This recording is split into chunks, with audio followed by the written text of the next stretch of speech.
దేవుని నామానికి మహిమ కలుగు గాక. కూడి వచ్చిన మీ అందరికీ ప్రభు పేరట నా ప్రత్యేక వందనాలు. దయచేసి గమనించండి, ఈ ఉదయకాల సమయం నందు ఇంతవరకు పాటల ద్వారా దేవుని మనం మహిమపరచము, ఆరాధన చేసుకున్నాము.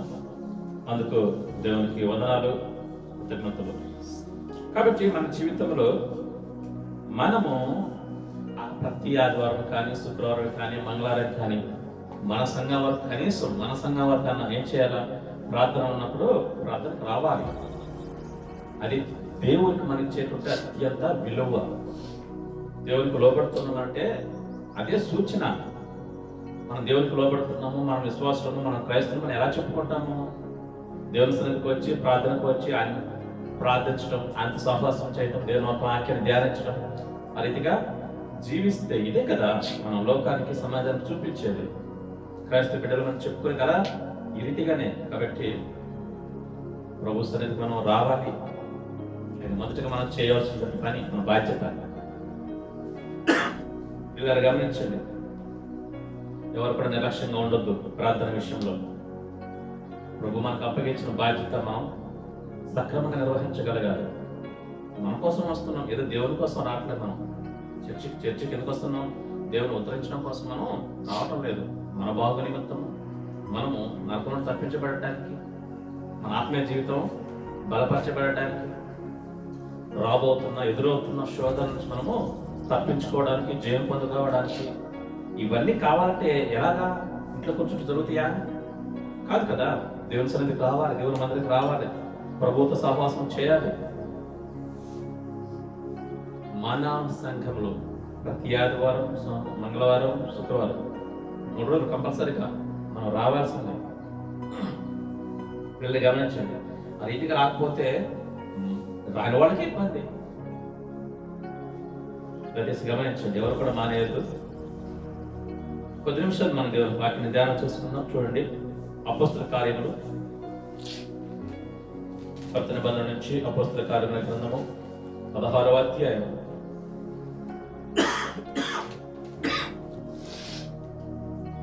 16వ అధ్యాయం 16 నుంచి కొన్ని వచనాలు మనం ధ్యానం చేస్తున్నాం. 16వ అధ్యాయం 16 నుంచి 18 వచనాలు చదవండి. మేము ప్రార్థనా స్థలమునకు వెళ్ళుచుండగా పుతోను అను దయ్యము పట్టినదై సోది చెప్పుట చేత తన యజమానులకు బహు లాభము సంపాదించుచున్న చిన్నది మాకు ఎదురుగా వచ్చెను. సోది చెప్పుట చేత తన యజమానులకు బహు లాభము సంపాదించుచున్న ఒక చిన్నది మాకు ఎదురుగా వచ్చెను. ఆమె పౌలును మమ్మను వెంబడించి ఈ మనుష్యులు సర్వోన్నతుడైన దేవుని దాసులు, వీరు మీకు రక్షణ మార్గము ప్రచురించు వారై ఉన్నారని కేకలు వేసి చెప్పాను. ఆమె ఇలాగు అనేక దినములు చేయుచుండెను గనుక పౌలు వ్యాకులపడి దాని వైపు తిరిగి నీవు ఈమెను వదిలిపోమని యేసుక్రీస్తు నామమున ఆజ్ఞాపించుచున్నానని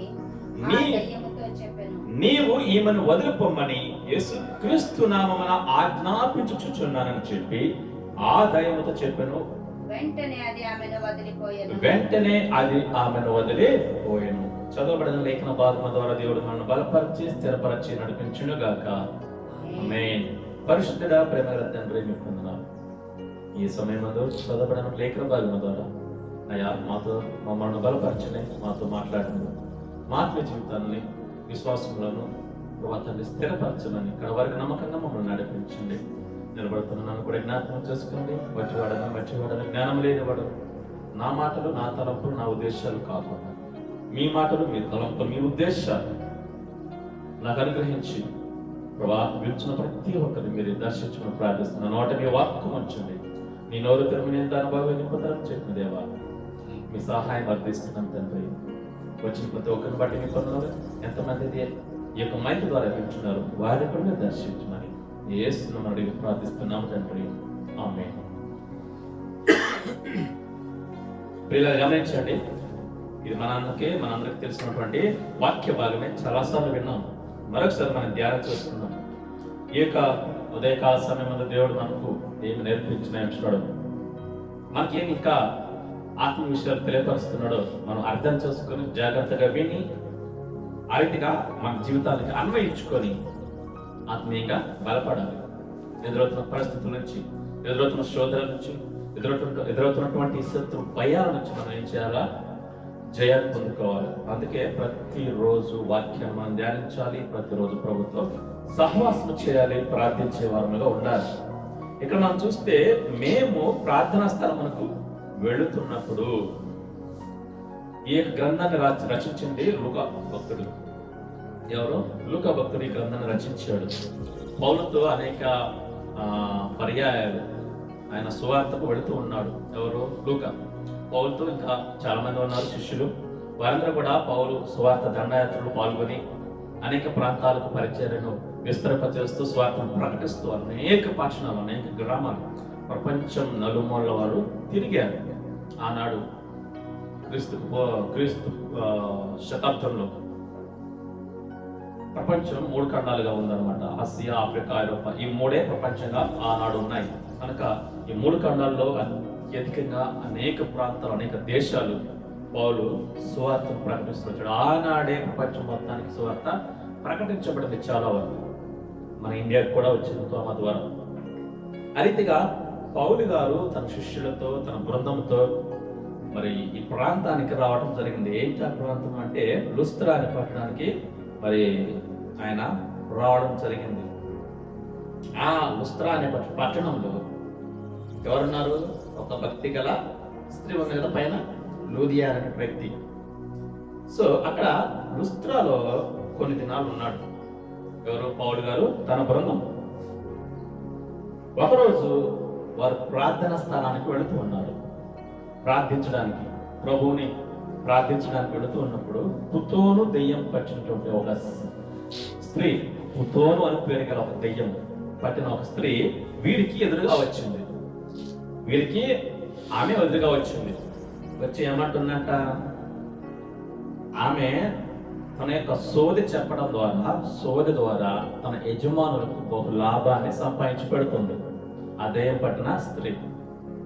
అయితే ఆమె వీరికి ఎదురుగా వచ్చి, ఎవరికి? పౌలు గారికి, వీరి బృందానికి ఎదురుగా వచ్చి, సువార్థికులకు ఎదురుగా వచ్చి, దేవుని దాసులకు ఎదురుగా వచ్చి ఏమంటుంది? ఈ మనుష్యులు సర్వోన్నతుడైన దేవుని దాసులు. చూసారా? వీరు మీకు రక్షణ మార్గాన్ని ప్రకటిస్తున్నారు అని చెబుతుంది. అలా చాలా రోజులు అలాగే చేస్తుంది. వారికి ఎదురు రావడం, వీరు దేవుని సర్వోన్నతుల కుమారులు, వీరు మీకు రక్షణ మార్గాన్ని బోధిస్తున్నారని చెప్పడం జరుగుతుంది. అనేక దినాలు అలా జరిగినప్పుడు పౌలు ఇక ఓపిక పట్టలేక వేకలో పడ్డాడు. వేకలం అంటే చాలా కోపం, ఒక మూలుగు, ఒక బాధ, కోపము, మూలుగు, బాధ ఇవన్నీ కలిపి వేకలో పడటం. వేకలు పడి ఏమంటున్నాడు? ఆ దయ్యాన్ని గద్దిస్తున్నాడు, ఆజ్ఞాపిస్తున్నాడు. పౌలు వేకలో పడి దాని వైపు తిరిగి, నీవు ఈమెను వదిలిపోమని యేసుక్రీస్తు నామం నీకు ఆజ్ఞాపిస్తున్నాను. బెదిరించడం కాదు, భయపెట్టడం కాదు, ఆజ్ఞాయిస్తున్నాడు. వెళ్ళిపోవాల్సిందే. చట్టం అది. ఆజ్ఞ అంటే ఏంటి? చట్టం. యేసుక్రీస్తు నామం నీకు ఆజ్ఞాపిస్తున్నాను చెప్పిన వెంటనే ఆ దెయ్యం ఏం చేసింది? ఆమెను వదిలి వెళ్ళిపోయింది. ఇది జరిగిన సంఘటన. ఇంతవరకు మనం చదువుకున్నట్టు 2వ వచనం, 3వ వచనంలో ఈ సంఘటన మనం చదువుకున్నాము. ఇదే జరిగింది. ఇప్పుడు పౌలు గారు రియల్ గా జరిగింది ఇజ్రాయెల్ దేశంలో. పిల్లలు గమనించండి. ఇక్కడ మనం కొన్ని విషయాలు ధ్యానం చేసుకుందాం. మొదటిగా మనం చూస్తే మేము ప్రార్థనా స్థలానికి వెళుతున్నాము. వీళ్ళు ఏం చేస్తున్నారు? ప్రార్థనా స్థలానికి వెళుతున్నారు. అతి ప్రాముఖ్యమైనటువంటి విషయం ఇది కదా. ప్రార్థనా స్థలానికి వెళ్ళాలి, వెళుతున్నారు. రక్షించబడిన ప్రతి వ్యక్తి, రక్షణ లేని ప్రతి వ్యక్తి కూడా ప్రార్థనా స్థలానికి వెళ్ళొచ్చు. ఎవరైనా దేవుని సన్నిధికి వెళ్ళొచ్చు. అందుకే దేవుడు రాయించాడు కదా 2వ దినవృత్తాంతముల గ్రంథములో, నా మందిరము సమస్త జనులకు ప్రార్థనా మందిరం. ఎవరైనా రావచ్చు ప్రార్థనకి, అందులో అభ్యంతరం లేదు, ఎలాంటి మరి ఆటంకాలు లేవు. అందరికీ ఆహ్వానం. ప్రయాసపడి భారం మోసుకుంటున్న సమస్త జనులరా నా ఎదుకు రండి ప్రభు ఆహ్వానిస్తున్నాడు. భూదిగంత నివాసులరా నా వైపు చూచి రక్షణ పొందడానికి ప్రభు పిలుపునిస్తున్నాడు. ఎందుకంటే నేనే దేవుడను, నేను తప్ప వేరొక దేవుడు ఈ భూమిలో కానీ ఈ విశ్వములో కానీ లేనే లేడు. నేను మాత్రమే ఉన్నాను. నేను ఉన్నవాడను, అనువాడను. నాకు ముందు గాని నా తర్వాత గాని ఏ దేవుడు లేడు, నిర్మించబడడు, రాడు అని అలాంటి గొప్ప దేవుడు, ఏకైక దేవుడు పిలుస్తున్నాడు. కాబట్టి ప్రార్థన స్థలానికి వీరు వెళుతూ ఉన్నప్పుడు రక్షించబడిన వారు, ఇక్కడ మనం చూస్తే రక్షించబడిన వారు ప్రార్థన స్థలానికి వెళుతున్నారు. మన జీవితంలో కూడా రక్షించబడిన ప్రతి వ్యక్తి, ప్రతి విశ్వాసి, క్రైస్తవుడు ప్రతి ఒక్కరే చేయాలా? ప్రార్థనకు వెళ్ళాలి. మన పనులు ముఖ్యం కాదు, దేవునితో సహవాసం ముఖ్యం, దేవుని సన్నిధి మనకు ముఖ్యం, ప్రార్థన స్థలానికి వెళ్ళడం మనకు ముఖ్యం. 3 పూటల ఆహారం ఎలా తీసుకుంటున్నామో ఆ రీతిగా ఆత్మీయ ఆహారం మనం తీసుకోవాలి అంటే ప్రార్థన స్థలానికి మనము వెళ్ళాలి. వినటం కాదు. ఎలాగా? టీవీలోనో, సెల్ ఫోన్లోనో, లేదా దూరం నుంచి మైక్లోనో. రక్షించబడిన వ్యక్తి గురించి మాట్లాడుతున్నాను. రక్షించబడిన ప్రతి వ్యక్తి ఏం చేయాలా? తప్పకుండా ప్రార్థన ఎప్పుడు ఉంటే అప్పుడు అక్కడికి వెళ్ళవలసిందే. ఎందుకంటే ఆత్మీయ ఆహారాన్ని పొందుకోవాలి ప్రతి వ్యక్తి. ఆత్మీయ ఆహారం లేకపోతే బలహీనైపోతాడు, శత్రువుని గెలవలేడు, జయించలేడు. పిల్లలు గమనించండి, నెహెమ్యా గ్రంథం 10:39 మనం చూస్తాం. మేము మా దేవుని మందిరమును విడిచిపెట్టము. ఎంత అద్భుతమైన మాట! ఎందుకు అంటే వారు ప్రార్థించేవారు, ప్రార్థనకు వెళుతున్నటువంటి వారు.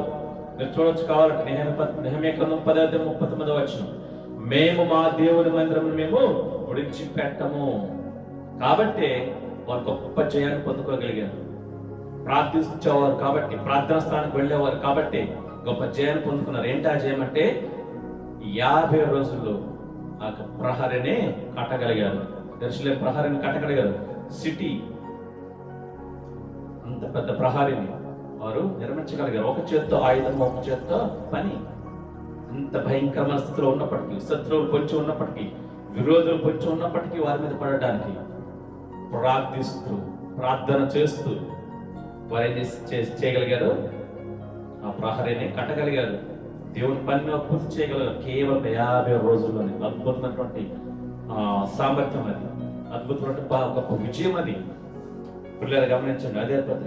అదే గ్రంథం 3:1 అపోస్తులు 3:1 మనం చూస్తే అక్కడ కూడా కొందరు ఏం చేస్తున్నారు? పట్ట పగలు, మధ్యాహ్నం వేళ, పగలు 3 గంటలకు ప్రార్థనా కాలమున పేతురును యోహానును దేవాలయమునకు ఎక్కి వెళ్ళుచుండగా.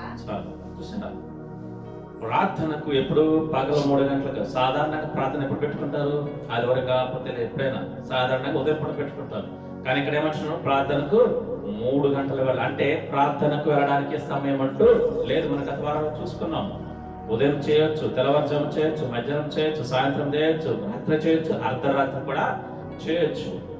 ప్రార్థనకు సమయం అంటే, ప్రత్యేక సమయం అంటే ఏదీ లేదు.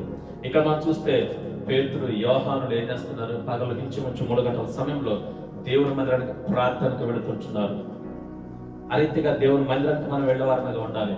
ఇంకా దావీదు భక్తుడైతే 124వ కీర్తన మనం చూస్తే జనులు దావీదు భక్తుడితో అంటారట, మనం దేవుని మందిరానికి వెళదామని చెప్పినప్పుడు దావీదు ఎంతో సంతోషించాడు. ఇంకా దావీదు చూస్తే 23వ కీర్తన, మరొక కీర్తనలో చిరకాలం నేను యెహోవా మందిరంలో నివసింపగోరుచున్నాను. కీర్తన 23:6 వీళ్ళు గమనించండి. చిరకాలం మనం దేవుని మందిరంలో ఉండగలగాలి.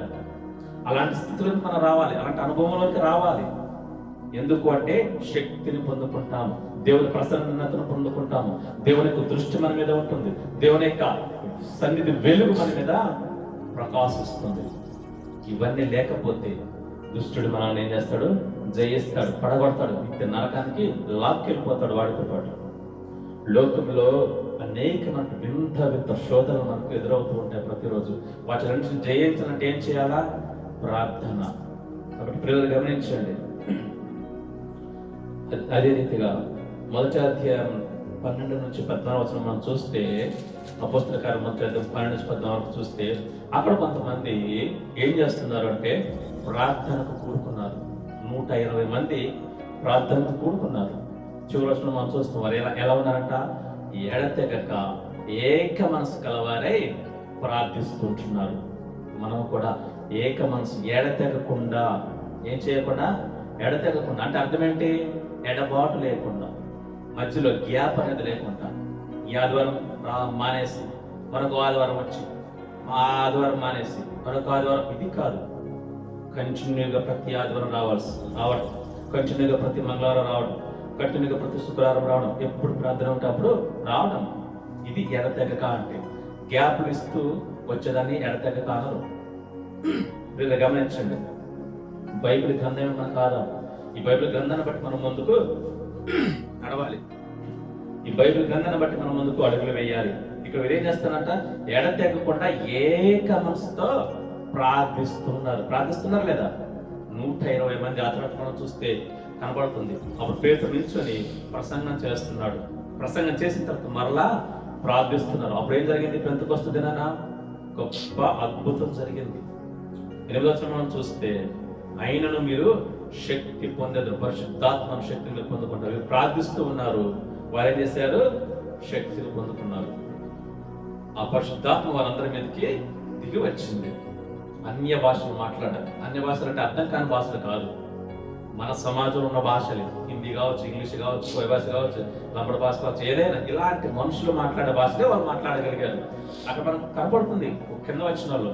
వీరేంటి మన సొంత భాషలో అంటే వేరే దేశాల నుంచి అక్కడికి వచ్చారు కొంతమంది, వేరే దేశాల నుంచి అక్కడికి వచ్చారు. వాళ్ళు అంటున్నారు, వీరేంటి ఈ అపోస్తులు 120 మంది, వీళ్ళు ఏంటి మన సొంత భాషలో మాట్లాడుతున్నారు, ఏంటి వీళ్ళకి ఎలా వచ్చాయి అని ఆశ్చర్యపోతున్నారు. పరిశుద్ధాత్మ శక్తి మన మీదకి రావాలి. ఎప్పుడు వస్తుంది?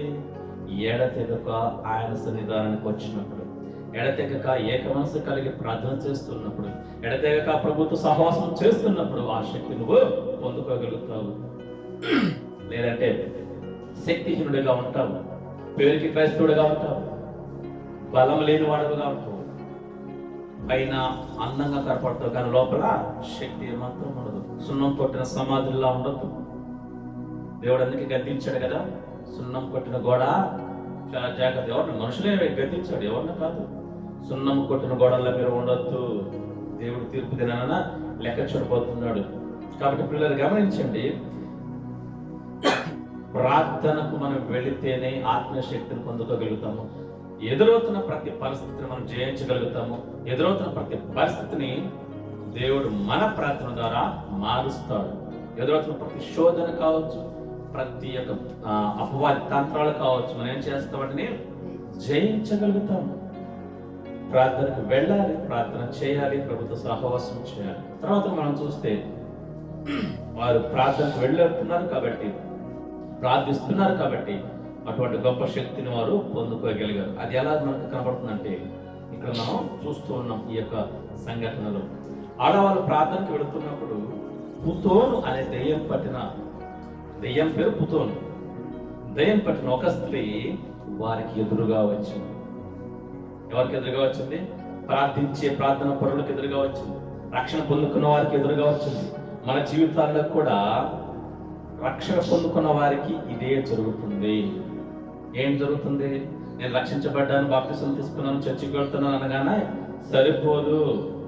ఏం చేయబడాలి? శక్తిని పొందుకోవాలి. రక్షించబడి ప్రార్థనకు వెళ్లకుండా, దేవుని సన్నిధికి వెళ్లకుండా, ప్రభుత్వ సహవాసం చేయకుండా, ఇంటిలో నీ పనులలో బిజీగా నువ్వు ఉంటే నువ్వు అపవాదిని ఏ మాత్రమే జయించలేవు. అపవాది పంపే ఆ తంత్రాలు నువ్వు గుర్తించలేవు. అపవాది పెట్టే శోధన నువ్వు కనుక్కోలేవు, కనిపెట్టలేవు, పడిపోతావు. తద్వారా నరకానికి వెళ్ళిపోతావు. అందుకు కాదు దేవుడిని రక్షించుకున్నది, బలవంతుడిగా నిన్ను మార్చడం కోసం. అందుకే ప్రార్థనకు రావాలి, ప్రభు సన్నిధికి రావాలి, ప్రభుతో నువ్వు సహవాసం చేసేవారుగా మనము ఉండాలి. కాబట్టి దెయ్యం వారికి ఎదురుగా వచ్చింది. మన జీవితాల్లో కూడా, చాలా మంది జీవితాల్లో కూడా అపవాదే ఎదురుగా వస్తాడు. ప్రార్థన పరులకు, విశ్వాసులకు, క్రైస్తవులకు అపవాది ఏం చేస్తాడు?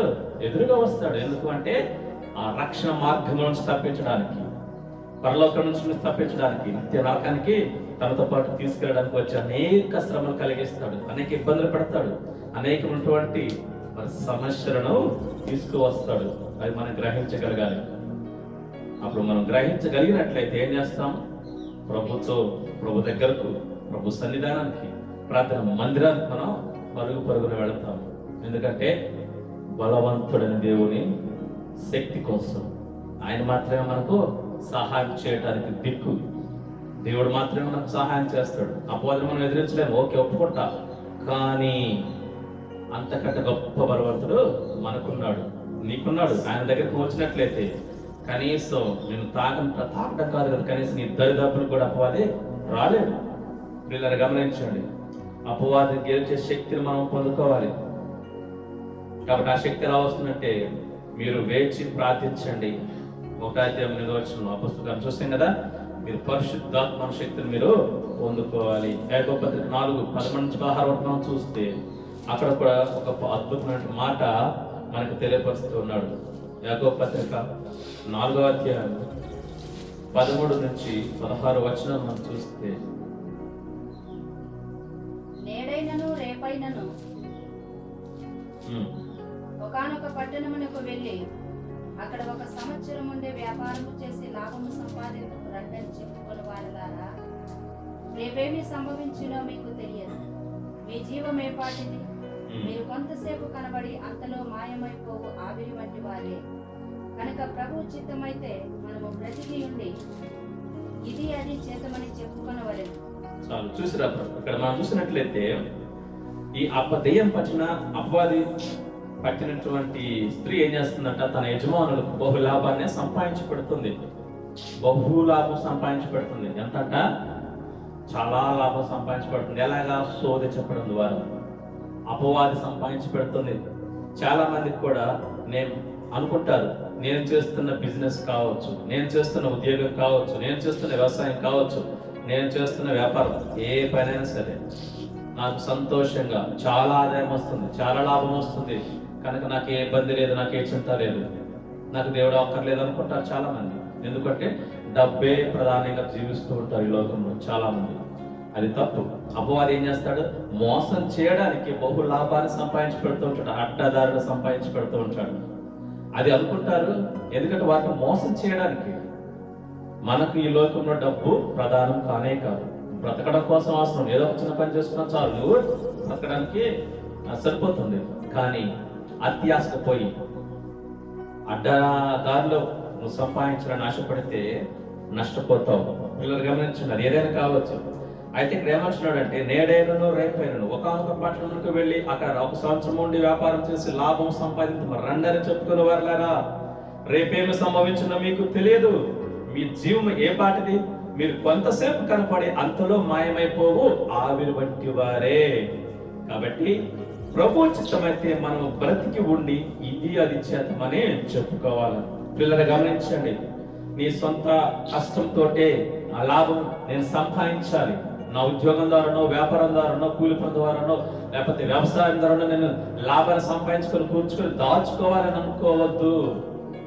ఎందుకు అంటే ఇంకాసేపటికి ఏం జరుగుతుందో నీకు తెలియదు, రేపేం సంభవిస్తుందో నీకు తెలియదు. ఇప్పుడున్నవారు ఇంకొక గంటలో ఉండకపోవచ్చు. కాబట్టి అది కాదు మనకు ప్రాముఖ్యం. ధనం సంపాదించడం ప్రాముఖ్యం కాదు, లాభము సంపాదించడం ముఖ్యం కాదు. ఒకవేళ నువ్వు ఆ లాభాన్ని సంపాదించడం కోసం నీ జీవితాన్ని అంతా ఖర్చు చేసేవరకు చనిపోయిన తర్వాత మనము 2 స్థలాలకు వెళ్ళాలి. స్వర్గం అనబడే పరలోకానికి, నరకానికి వెళ్ళాలి. ఎక్కడికి వెళ్తావు? మనిషి చనిపోయిన తర్వాత, ఈ దేహాన్ని వదిలి వెళ్ళిన తర్వాత నిత్య జీవం, అది పరలోకమైనా సరే నిత్య నరకమైనా సరే, 2 స్థలాలకు ప్రతి మనిషి వెళ్ళాల్సిందే. నువ్వు ఈ లోకంలో డబ్బు సంపాదించుకోవడం కోసం నీ జీవితం అంతా వేస్ట్ చేసేవనుకో, ప్రభు దగ్గరికి రాకుండా, వాస్తవాన్ని తెలుసుకోకుండా, సత్యాన్ని గ్రహించకుండా, మార్పు లేని జీవితాన్ని జీవిస్తూ, రక్షించబడకుండా, నీ పాపాలు ఒప్పుకోకుండా, సత్యదేవుడు యేసుక్రీస్తు నువ్వు అంగీకరించకుండా నువ్వు జీవిస్తే ఈ భూమి మీద, చనిపోయిన తర్వాత నిత్య నరకంలో బహుశ్రమం, భయంకరమైన శ్రమ నువ్వు అనుభవించాలి. ఎప్పటి వరకు? యుగాలు ఎప్పటికీ. ప్రియులారా గమనించండి, దేవుని భయం కలిగి ఉందాం. మనం ఏదైనా సంపాదించుకోవడం తప్పు కాదు, కానీ ఏం చేయాలంట? ప్రభువుని ముందుగా సొంత రక్షకుడుగా అంగీకరించుకోవాలి. ప్రభువుని దేవుడిగా ఒప్పుకోవాలి. యేసుక్రీస్తు రక్తాన్ని పాపాలు కడుక్కోవాలి. ప్రభువుని కడిగి జీవించు, అప్పుడు నువ్వు సంపాదించు. తప్పేం కాదు, సంపాదించడం తప్పేం లేదు. కానీ ఎలా సంపాదిస్తున్నావు? ప్రభు ఉన్నాడా నీ జీవితంలో? ప్రభు ఉన్నాడా నీ కుటుంబంలో? ప్రభు ఉన్నాడా నీ హృదయంలో? యేసయ్య ఉన్నాడా? మారకపోతే, మార్పు లేకుండా నువ్వు ఏం పని చేసి ఎంత సంపాదించుకున్నా అదంతా వృధానే అయిపోతుంది. కాబట్టి పిల్లలు గమనించండి. యాకోబు పత్రిక 4 అధ్యాయం 13 నుంచి 15 మనం చదువుకున్నాం కదా. అదే రీతిగా మరి లూకాసు వార్తలో మనం చూస్తాం కదా. లూకాసు వార్తలో కూడా 13వ అధ్యాయం 10 నుంచి 13 మనం చూస్తే, ఒకని కలిమి విస్తరించుట వానికి జీవమునకు మూలము కాదు. కలిమి అంటే ధనం. ఒకని కలిమి విస్తరించుట వాని జీవమునకు మూలము కాదు. సంపాదించుకోవడం కోసం నీ జీవితాన్ని వ్యర్థం చేసుకోవద్దు. పిల్లలు గమనించండి. ప్రియ స్నేహితుడా, నువ్వు ఎవరైనా సరే సంపాదించుకో, తప్పులేదు. కానీ ప్రభువుని కలిగి ఉండు. మొదటిగా రక్షించబడు. మొదటిగా నీ పాపము నుంచి, నీ శాపకరమైన జీవితం నుంచి, నీ యొక్క ఆ మరణకరమైనటువంటి స్థితి నుంచి నువ్వు రక్షణ పొందుకొని, దేవుడి చిత్తమైతే నేను ఈ పని చేస్తాను, దేవుడి చిత్తమైతే నేను ఈ వ్యాపారం చేస్తాను, దేవుడి చిత్తమైతే నేను మరి ఈ పని చేస్తే నా జీవనాన్ని కొనసాగిస్తున్నాను అనుకో, తప్పలేదు. ప్రభు సహాయంతో అడుగులు ముందుకు వేయి. దేవుడేమి నిన్ను పేదవాడిగా ఉంచడు. దేవుడేమి నిన్ను అడుగు తినేవాడిగా ఉంచడు. దేవుడు నమ్ముకున్న వారు గొప్పవారు ఎంతో మంది ఉన్నారు. అంతెందుకు, యోసేపు మనం చూస్తాం కదా. ఆదికాండంలో యోసేపు ఎలాంటి పరిస్థితిలో ఉన్నాడు? ఒక బానిసగా ఉన్నాడు. ఒక ఇంటిలో బానిసగా బతుకుతున్నాడు. అమ్మబడ్డాడు. కానీ తినడానికి కూడా అవకాశం లేదు. అలాంటి స్థితిలో బానిస బతుకుతూ ఉంటే దేవుడికి ఇష్టంగా జీవించాడు. దేవుడు చెప్పినట్లుగా జీవించాడు. ఆ ఇంటికే యజమానుడు అయిపోయాడు. ఎవరు? యోసేపు. యజమానుడు అంటే ఆటోమేటిక్ అర్థం ఏంటి? ఆయన చెప్పింది చేయటం. పని వాళ్ళందరూ కూడా యోసేపు ఏ నిర్ణయం తీసుకుంటే అదే చేయటం. మరి అక్కడి నుంచి జైల్లోకి వెళ్ళిపోయాడు. జైల్లోకి పంపబడ్డాడు. అసూయ చేత జైలుకి పంపబడ్డాడు. అక్కడ ప్రభువుకి ఇష్టంగానే జీవించాడు. యథార్థంగానే జీవించాడు. నీతిగానే జీవించాడు. పరిశుద్ధంగానే జీవించాడు. యేసు దేవుడు వదిలిపెట్టాడు. అక్కడ కూడా వదిలిపెట్ల. జైలు అధికారి ఆ జైలు మొత్తాన్ని ఎవరు స్వాధీనం చేసేసాడు? యేసేపు స్వాధీనం చేసేసాడు. చూసారా? దేవుడికి ఇష్టంగా జీవిస్తే దేవుడు ఎవరిని కూడా జీవించేవాడు కాదు. అంత మాత్రమే కాదు, అక్కడి నుంచి యోసేపుని ఏం చేయబడ్డాడు? దేవుడు ఏం చేశాడు? అక్కడి నుంచి మహోన్నతమైనటువంటి మంత్రిగా చేశాడు. ప్రపంచాన్ని పోషించే వాడిగా ఉంచాడు యోసేపుని. చూసారా? ఒక బానిస బ్రతుకు నుంచి ప్రపంచాన్ని పోషించే గొప్ప స్థానంలో ఉంచాడు దేవుడు. దేవునికి మనం విలువిస్తే, దేవుని మనం నమ్ముకుంటే, యేసుక్రీస్తుతో మనం ఉంటే, యేసుక్రీస్తును అంగీకరిస్తే, నువ్వు ఎంతటి వాడవైనా, ఎంత చిన్నవాడవైనా, పెంట కుప్ప మీద ఉన్నా సరే దేవుడిని ఏం చేస్తాడు?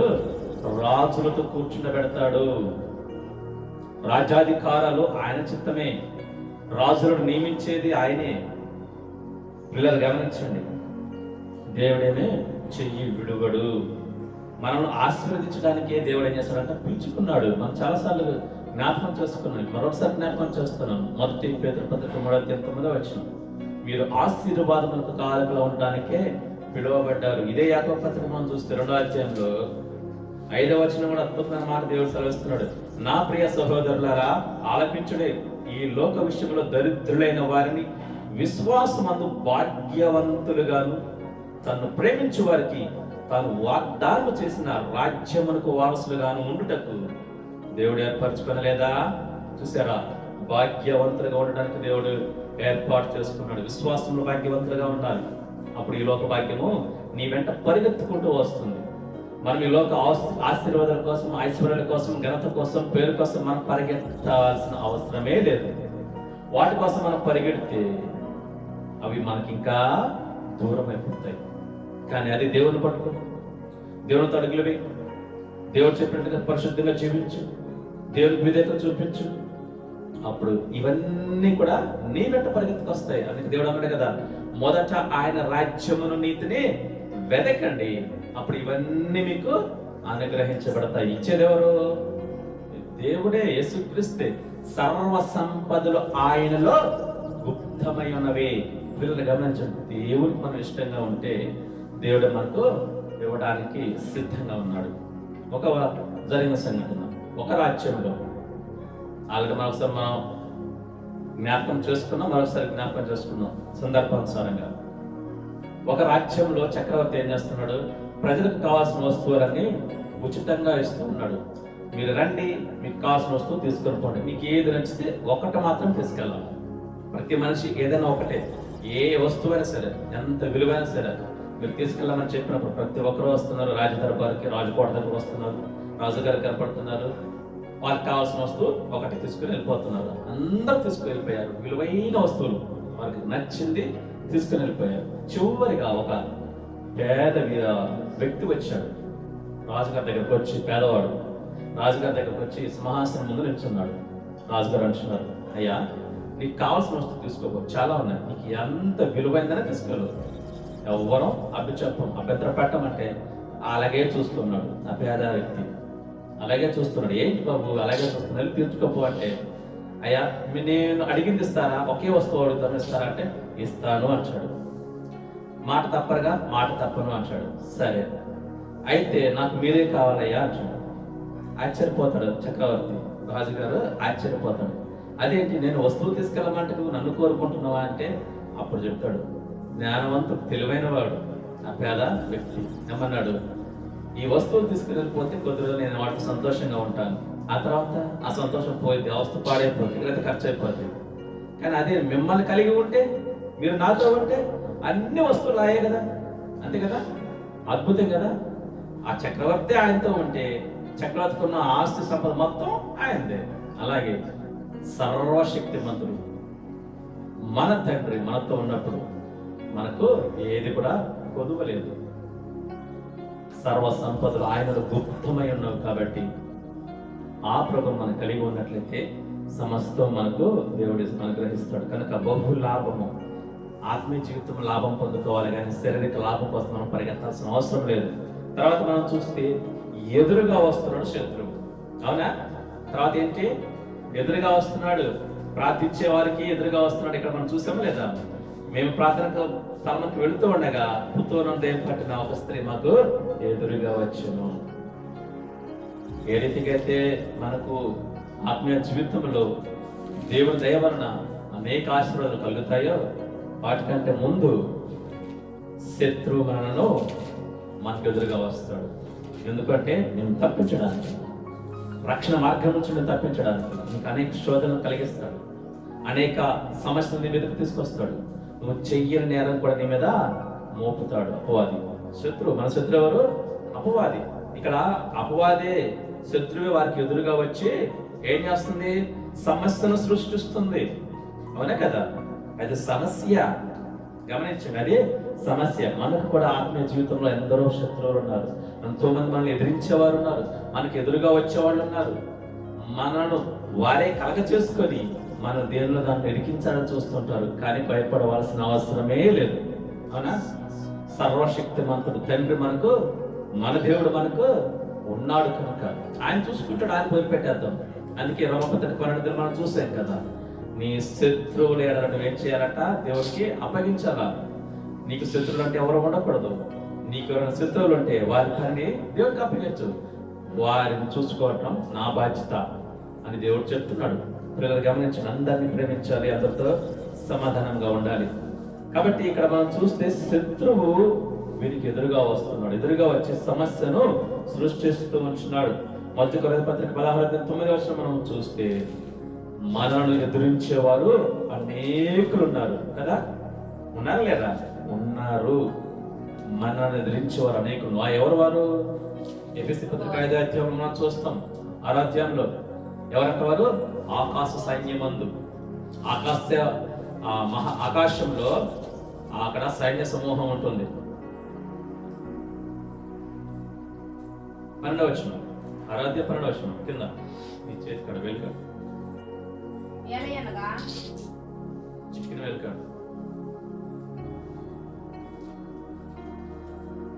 మీరు గమనించండి, మనకు శత్రువులు ఆకాశ సైన్యం. ఏంటది?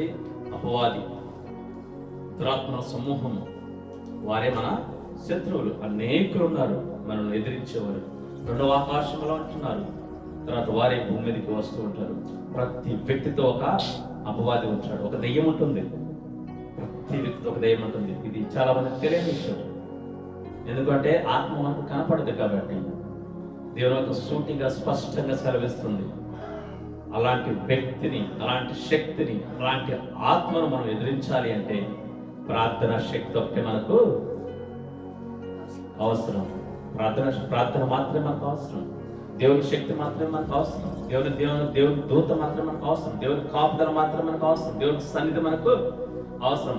అపవాది అనుచరుడు, దెయ్యం ఏ రీతిగా ప్రతి మనిషితో ఉంటుందో దేవుని దూత కూడా ప్రతి మనిషికి కాపుదలుగా ఉంటాడు.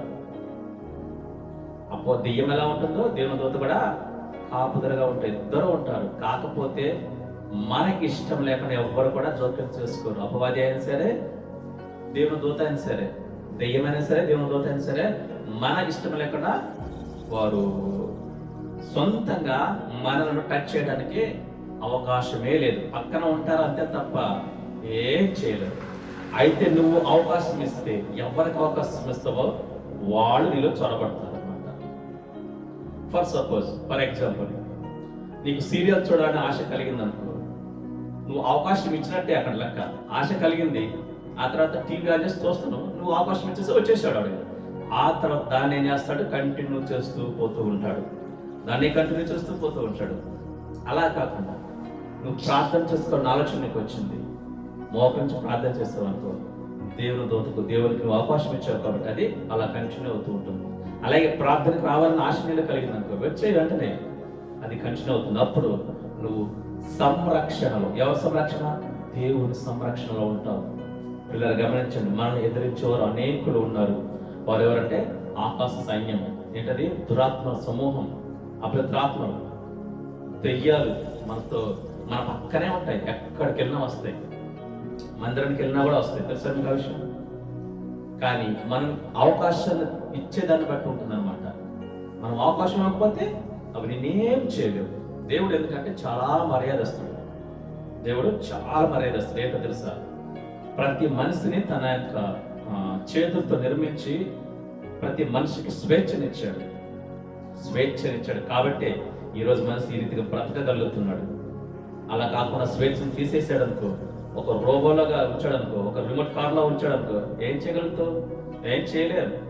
కదలలేము, మెదలలేము, దేవుని సెలవు లేకుండా. కానీ దేవుడు ఏం చేశాడు? స్వేచ్ఛనిచ్చాడు. కాబట్టి ఎవరి ఇష్టానుసారంగా వాళ్ళు బ్రతుకుతున్నారు. అది ఆ స్వేచ్ఛను గౌరవిస్తున్నాడు దేవుడు. అందుకే దేవుడు చూస్తూ ఉన్నాడు తప్ప కలగ చేసుకోవడం లేదు. నువ్వు అడిగితే తప్ప, నువ్వు మొరపెడితే తప్ప, నువ్వు దేవుని ఆహ్వానిస్తే తప్ప ఆయన కలగ చేసుకోడు. అలాగే ప్రతి ఆత్మ, అంటే దేవుని దూతలు కావచ్చు, దెయ్యాలు కావచ్చు, అవి కూడా నీకున్న స్వేచ్ఛను భంగం చేయవు. నువ్వు అవకాశం ఇస్తేనే అవి నీలో దూరతాయి, నీ హృదయంలోకి వస్తాయి. పిల్లలు గమనించండి, వాటికి మనం అవకాశం ఇవ్వకూడదు. దురాత్మకు దేవునికి అవకాశం ఇవ్వాలి. దేవుని దూతకి అవకాశం ఇస్తే మనల్ని ఆత్మీయంగా బలపరుస్తాడు, మన ఆత్మీయంగా ముందుకు నడిపిస్తాడు. కాబట్టి శత్రువు అయినటువంటి అపవాది ఎదురుగా వచ్చినప్పుడు మనం ఆ అపవాదిని జయించగలిగే వారముగా ఉండగలగాలి. పిల్లలు గమనించండి, అపవాది ఏం చేస్తాడంటే తర్వాతగా అపవాది ప్రతి వ్యక్తిని వెంబడిస్తూ ఉంటాడు నిరంతరం. అంటే భూమి మీద బ్రతికినంత కాలం అపవాది ఏం చేస్తాడు? ప్రతి మనిషిని వెంబడిస్తూనే ఉంటాడు. 24 గంటలు వెంబడిస్తూనే ఉంటాడు. దేవుని దూత కూడా అంతే, దేవుడు కూడా అంతే, మనల్ని వెంబడిస్తూనే ఉంటాడు. చూడండి, మొదటి పేతురు పత్రిక 5:8 వచనం చూస్తే అక్కడ మనకు కనపడుతూ ఉంటుంది. మొదటి పేతురు పత్రిక 5:8 వచనం, నిబ్బరమైన బుద్ధి గల వారే మెలకువగా ఉండుడి, మీ విరోధి అయిన అపవాది గర్జించు సమూహం వల్ల ఎవరిని మృంగుదునా అని వెదకుచూ తిరుగుచూ ఉన్నాడు. లోకంలో నీతో పాటు ఉంటూ నిన్ను పడగొట్టడానికి నీ విరోధి అయిన అపవాది ఏం చేస్తున్నాడట? గర్జించు సమూహం వల్లే నేను ఎవరిని మృంగాలని ఎదుర్చు తిరుగుతూ ఉంటున్నాడు. వీళ్ళ గమనించండి, ప్రతి దురాత్మ, ప్రతి దెయ్యం నీతో ఉంటుంది. అపవాది అనుచరులు వారు, అదే రీతిగా దేవుని అనుచరులు, దేవుని దూత కూడా నీతో ఉంటాడు. భయపడాల్సిన అవసరమే లేదు. అయితే ఎవరికి అవకాశం ఇస్తున్నావు? అపవాదికి అవకాశం ఇస్తున్నావా, దేవునికి అవకాశం ఇస్తున్నావు అనేది మాత్రం మనం చాలా జాగ్రత్తగా గమనించాలి. దేవునికి అవకాశం ఇస్తే పాపం నుంచి విముక్తి పొందిన వారముగా, రక్షించబడిన వారముగా ప్రభు సన్నిధిలో నిత్యము ప్రభుత్వ సహవాసం చేస్తాం, ప్రభు సన్నిధిలో ఉంటాము, దేవుని మందిరంలో ఉంటాము, ప్రార్థనా స్థలంలో ఉంటాము. ఆ రీతిగా మనమందరం ఏం చేయాలా? ప్రభువుకు అవకాశం ఇచ్చే వారముగా ఉండాలి. కానీ అపవాదికి అవకాశం ఇచ్చావంటే నీ జీవితం సర్వనాశనం అయ్యేంత వరకు నిన్ను వదలడు. నువ్వు చచ్చేంత వరకు కూడా వదలడు. నిన్నే ఒక వాక్యం విన్నాను, నిన్ననే ఒక సాక్ష్యం విన్నాను. విలియం హోవర్డ్ గారు, ఆయన చనిపోయే ముందు కోమాలకు వెళ్ళిపోయాడు. దేవుడు అతను తీసుకువెళ్ళాడు పరలోకానికి. అతను ఆ చనిపోక ముందు కోమాలో ఉన్నప్పుడు ఒక స్వరం అతను వినపడుతుంది. అగాధంలో నుంచి, చీకటిలో నుంచి ఒక మెల్లనైన స్వరం వినపడుతుంది. మంచి రమ్యమైన స్వరం వినపడుతుంది. ఇక ఆపేసేయి, ఇక ఆపేసేయి. ఏంటి ఆపేది? శ్వాస తీసుకోవడం ఆపేసేయి అని చెప్తుంది. విలియం హోవర్డ్ గారు, ఆయన గొప్ప దైవజనుడు. ఆయనకి ఇక ఆపేసేయి, శ్వాస తీసుకోవడం ఆపేసేయి. చెప్పాను కదా, అపవాదికి కానీ దేవుని దూతకి కానీ మన మీద అధికారం లేదు ఎవరికి. మనం అవకాశం ఇచ్చేంతవరకు ఎదురు చూస్తూ ఉంటే, అలాగే అది ఏమంటుంది? అతని చెవులు చెబుతుంది ఏమని? శ్వాసను ఆపేయి అంటే చచ్చిపోని. ఆ చివరి క్షణం ఆ మాట విని ఆ మాటకు లోబడితే అతను నిజంగా చనిపోయేవాడు. కానీ గుర్తు పెట్టాడు, అది నా దేవుని స్వరం కాదు అని గ్రహించగలిగాడు. ఎవరితో మాట్లాడింది? అపవాది మాట్లాడింది. అప్పుడు మరలా దేవుని దగ్గరికి వెళ్ళి ఆ పరలోక రాజ్యాన్ని చూసి, దేవుని చూసి, దేవుని దూతను చూసి, అక్కడ ఉన్న పరిశుద్ధులను చూసి, అక్కడ ఉన్నటువంటి బంగారపు వీధులను చూసి మరలా దేవుడు అవకాశం ఇచ్చాడు భూమి మీదకు. మరలా భూమి మీదకి వచ్చాడు, మరలా బ్రతికాడు. తన సాక్ష్యం అద్భుతమైన సాక్ష్యం. ఇలా గమనించండి, అపవాది కూడా అలాగే చేస్తాడు. మనల్ని ముట్టుకోలేడు కానీ ప్రేరేపిస్తూ ఉంటాడు. చచ్చిపో చచ్చిపో అని ప్రేరేపిస్తాడు, లేదా తాగు తాగు అని ప్రేరేపణిస్తాడు, చూడు చూడు అని ప్రేరేపణిస్తాడు, చెయ్యి చెయ్యి అని ప్రేరేపణిస్తాడు. ఏంటది? పాపపు దారులు కావచ్చు, పాపపు పనులు కావచ్చు, పాపపు తలంపులు కావచ్చు. ఇవన్నీ కూడా అపవాది ప్రేరేపిస్తూ ఉంటాడు. ఒకవైపు మనస్సాక్షి ఏమంటుంది? గద్దిస్తూ ఉంటుంది. నువ్వు సినిమా చూస్తూ ఉంటే, సినిమా చూడొద్దు, దేవునికి వ్యతిరేకమని మనస్సాక్షి అంటే దేవుని ఆత్మ, దేవుని దూత ఏం చేస్తాడు? ప్రేరేపణిస్తూ ఉంటాడు. దేనికి మనం ప్రాధాన్యత ఇస్తున్నాం అనేది మనం జ్ఞాపకం చేసుకోవాలి. పిల్లలు గమనించండి, అపవాది అనుదినము అనుక్షణము నిన్ను నన్ను ఏం చేస్తాడు? వెంబడిస్తూ ఉంటాడు. ఎందుకంటే ఎప్పుడు ఎక్కడ దొరుకుతాడా అని పడగొట్టడానికి. అందుకే మార్క్స్ వార్త మనం చూస్తాం కదా, 11వ అధ్యాయం 21 నుంచి 23 వరకు, ఏర్పరచబడిన వారిని సహితము ఏం చేస్తాడంట? పడగొట్టేస్తాడు. ఏర్పరచబడిన వారు ఎవరు? మనమే. రక్షణ పొందిన వారు మనమే. బాప్తిస్మం తీసుకున్న మనమే. ప్రభు సన్నిధికి వస్తున్న మనమే. ఏం చేస్తాడు? ఏర్పరచబడిన వారిని సహితము పడగొడుతూ ఉంటాడు, మోసం చేస్తాడు. అందుకే తగినటువంటి గ్రహింపు కలిగి ఉండాలి. ఆ గ్రహింపు ఉండాలంటే ప్రార్థన మనకు కావాలి. పిల్లల మనం తర్వాత చూసినట్లయితే అపవాది మనం వెంబడిస్తూ ఉంటాడు. తర్వాత ఏం చేస్తున్నాడు అక్కడ అపవాది? దయ్యం పట్టిన స్త్రీ ఏమంటుంది? వీరు సర్వోన్నతుడైన దేవుని దాసులు, వీరు మీకు రక్షణ మార్గాన్ని ప్రకటిస్తున్నారు అని ఆ యొక్క దెయ్యం ఏం చేస్తుందంట? సువార్త ప్రకటిస్తుంది. అది చేయాల్సిన పని ఎవరిది? మనది. రక్షణ పొందిన వారు ఏం చేయాలా? సువార్త ప్రకటించాలి. కానీ దెయ్యం ఏం చెప్తుంది? వీరికి బదులుగా దెయ్యమే సువార్త ప్రకటిస్తారండి. దెయ్యాలు సువార్త ప్రకటిస్తాయి. ఇక్కడ మనం చూస్తున్నాం. ఇంకో చోట కూడా ఉంది. పిల్లలు గమనించండి, దెయ్యం ఏం చేస్తుందంట? వారికి బదులుగా, మనకు బదులుగా ఆ దెయ్యాలు ఏం చేస్తుంది? దెయ్యం ఏం చేస్తుంది? ఈ మనుషులు సర్వోన్నతుడైన దేవుని దాసులు, వీరు మీకు రక్షణ సువార్తను ప్రచురించువారై ఉన్నారని కేకలు వేసి చెప్తున్నట్టు. మామూలుగా కాదు, కేకలు వేసి చెప్తుంది. దెయ్యం చెప్పేది వాస్తవమే కదా? వాస్తవమే, నిజమే. అది వీరు నిజంగా దేవుని దాసులు, సర్వోన్నతుడైన దేవుని దాసులు వీరు. మనము రక్షించబడిన మనం ఎవరమంట? సర్వోన్నతుడైన దేవుని దాసులము, ఆయన సేవకులము, ఆయన బిడ్డలం. మనం వాస్తవమే, దెయ్యం చెప్పింది కూడా వాస్తవమే, అది నిజమే. మీరు మీకు రక్షణ మార్గాన్ని బోధిస్తున్నారు కనుక మీరు వినండి, ఆలకించండి, రక్షించబడండి అని దెయ్యం సువార్త చెప్తుంది.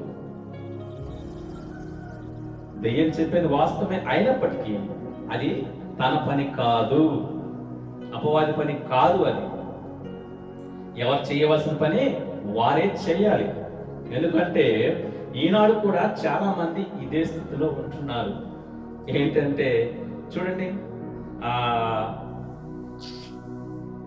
మార్క్స్ వార్త 13 చూసారా? మార్క్స్ వార్త 13వ అధ్యాయం 21-23 ఒకసారి చదవండి. ఇందాక మనం చెప్పుకున్నదే కదా. కాగా ఇదిగో క్రీస్తు అక్కడ ఉన్నాడు, ఇదిగో క్రీస్తు ఇక్కడ ఉన్నాడు అని ఎవడైనా మీతో చెప్పిన యెడల నమ్మకుడి. ఆ కాలమందు అబద్ధపు క్రీస్తులను అబద్ధపు ప్రవక్తలను వచ్చి సాధ్యమైన యెడల ఏర్పరచబడిన వారిని సహితము మోసపుచ్చుటకై సూచక క్రియలను మహత్కార్యములను అగపరచెదరు. కనుక మీరు జాగ్రత్తగా ఉండండి. మీరు గమనించండి, దెయ్యం స్వార్థ ప్రకటించడం అంటే ఈ రోజుల్లో దెయ్యాలు డైరెక్ట్ ప్రకటిస్తాయి.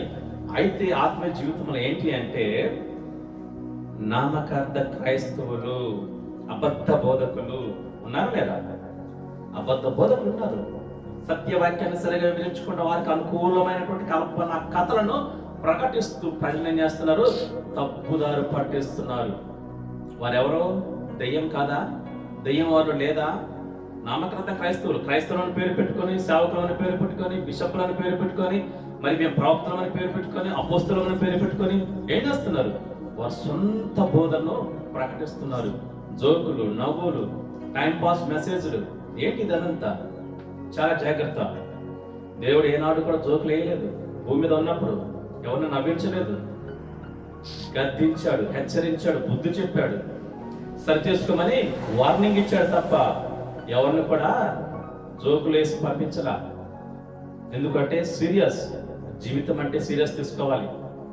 టైం పాస్ కోసం చర్చకు రావడం కాదు, టైం పాస్ కోసం మనం జీవితాన్ని మనం జీవించడం కోసం కాదు. పిల్లలు గమనించండి, అబద్ధ బోధకులు, క్రీస్తు విరోధులు. అదిగో అక్కడ క్రీస్తున్నాడు, ఇక్కడ క్రీస్తు ఉన్నాడు, ఆ ఊర్లో క్రీస్తున్నాడు, ఆ ఊర్లో ప్రాపుతున్నాడు, ఈ ఊర్లో ప్రాపుతున్నాడు. వారి దగ్గరికి వెళ్తే నీకు స్వస్థత జరుగుతుంది, వారి దగ్గరికి వెళ్తే నీకు మంచి జరుగుతుంది, వారి దగ్గరికి వెళ్తే నీకు భవిష్యత్తు చెప్తారు, వారి దగ్గరికి వెళ్తే నీకు ప్రవచనాలు చెప్తారు. ఏంటి ఇదంతా? నువ్వు సరిగ్గా మోకరించి ప్రార్థన చేస్తే దేవుడు నీకు చెప్పడా? నువ్వు మోకరించి ప్రార్థన చేస్తే, అంత సహవాసం చేస్తే నీకు తెలియపరచడం భవిష్యత్తు ఏంటో? మన దేవుడు మాట్లాడేవాడు. అవునా? మాట్లాడతాడా? ప్రతి వ్యక్తితో మాట్లాడతాడు. అన్న ఏం చేసింది?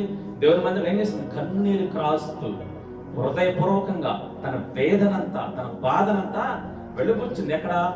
దేవుని సన్నిధిలో, దేవుని మందిరంలో. దేవుడు విన్నాడా లేదా? అద్భుతంగా విన్నాడు. తన అవసరతను తీర్చాడు. అద్భుతమైనటువంటి కుమారుని ఇచ్చాడు.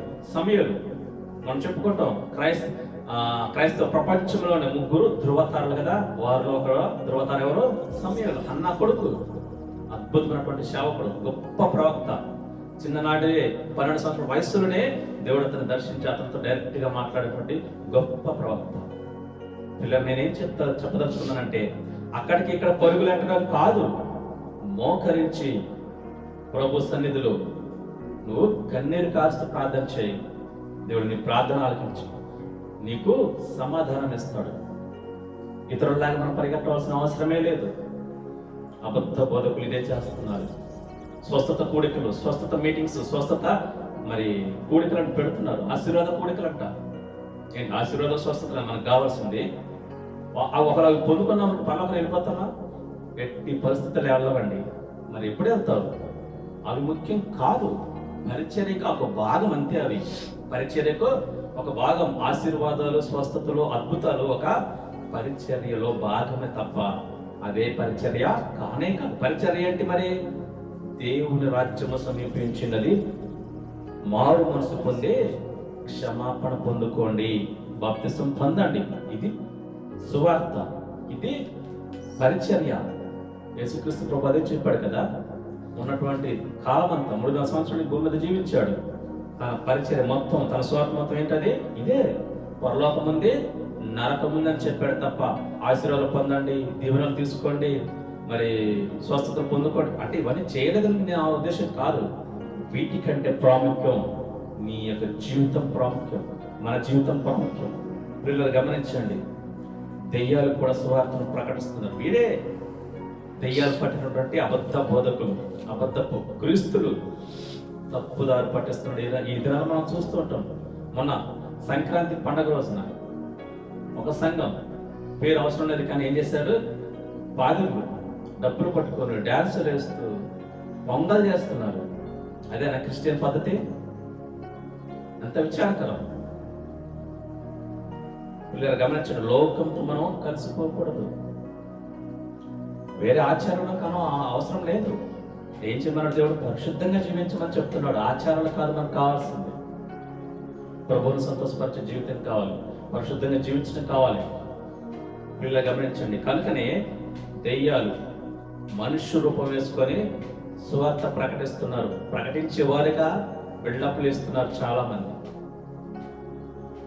కాబట్టి గమనించండి, మోసపోవద్దు. అందుకని దేవుడు అంటున్నాడు, మోసపోవద్దు, మీరు చాలా జాగ్రత్తగా ఉండండి. నా పేరట వచ్చి అనేకులు మిమ్మల్ని మోసం చేస్తారు. నేనే క్రీస్తుని చెప్తారు, నేనే సర్వోన్నతుని దేవుని దాసుని చెప్పి, ఈ బైబిల్లో కాకుండా వారు సొంత మాటలు చెప్పి కల్పన కథలకు తిరుగు కాలం వచ్చేసింది. ఎప్పుడో మనుషులంటే ఎలా ఉన్నారంటే ఈ రోజుల్లో దురద చెవులు గలవారై, సత్యమును అనుసరించక దురద చెవులు గలవారై కల్పన కథలకు తిరుగు కాలము వచ్చేసింది. పిల్లలు గమనించండి, మనం అలా ఉండకూడదు. 2 తిమోతి పత్రిక గుర్తొచ్చింది.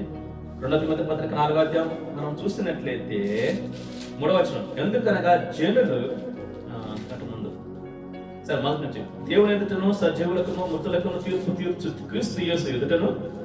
2వ పత్రిక 2 తిమోతి 4, ఆయన ప్రత్యక్షతోడు ఆయన రాజ్యముతోడు నేను ఆనబెట్టి చెప్పినది ఏమనగా, వాక్యమును ప్రకటించుము, సమయమందును అసమయమందును ప్రయాసపడము, సంపూర్ణమైన దీర్ఘశాంతముతో ఉపదేశించుచు ఖండించుము, గద్దించుము, బుద్ధి చెప్పుము. ఇది వాక్యం అండి, సరైన వాక్యం ఇది. ఏం చేయాలి? జనులకు సరైన సువార్తను ప్రకటించాలి, అందించాలి, తెలియపరచాలి. సమయమందు అసమయమందు మనం దేవుని సువార్తను ప్రకటించాలి. ఏం చేయాలంట? తప్పు చేస్తే ఖండించు, బుద్ధి చెప్పు, గద్దించు, ఉపదేశించు. ఇది చేయకుండా ఏం చేస్తున్నారంట? మనుషులకు అనుకూలంగా. ఎందుకనగా జనులు హితబోధను సహింపక, మంచి బోధన ఈరోజు సహించట్లేదు, దేవుని స్వార్థను వినటం లేదు, కనీసం విననైనా వినడానికి ఇష్టపడటం లేదు, సహించక ఏం చేస్తున్నారంట?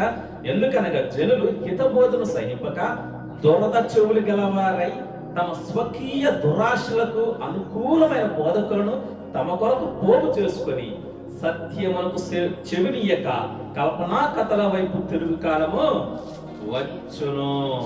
అలడు వచ్చిందా లేదా? అబద్ధ బోధకులు, క్రీస్తు దాసులు అని చెప్పుకుంటూ అపవాదికి నిలయంగా జీవిస్తున్నారు. మోసపోవద్దు. ఈ దినాల క్రైస్తవం ఎలా ఉందంటే ఆచార వ్యవహారంతో కూడుకొని ఉంటుంది. లోకంతో మేము కూడా అన్నట్టుగా వాళ్ళు వెళ్ళిపోతున్నారు. వీళ్ళు అలా ఉండకూడదు. అన్ని ఆచారాలు మనకు అవసరం లేదు. దేవుని భయం కలిగి ఉందాం. అపవాది దెయ్యాల సువార్తను ప్రకటిస్తున్నాయి. డైరెక్ట్గా ఆనాడు డైరెక్ట్గా ప్రకటించాయి. ఈనాడు ఎలా ప్రకటిస్తున్నాయి? మనుషుల్లో దూరి మనుషులను ఉపయోగించుకొని ప్రకటిస్తున్నాం. మేము గొప్ప పాదిరులం, మేము గొప్ప బిషప్లం, మేము గొప్ప ప్రవక్తలం అని చెప్పుకునే వారే అబద్ధపు బోధలు. మరి అలా ప్రకటిస్తూ జనులను తప్పు త్రోవ పట్టిస్తున్నారు. చాలా జాగ్రత్త.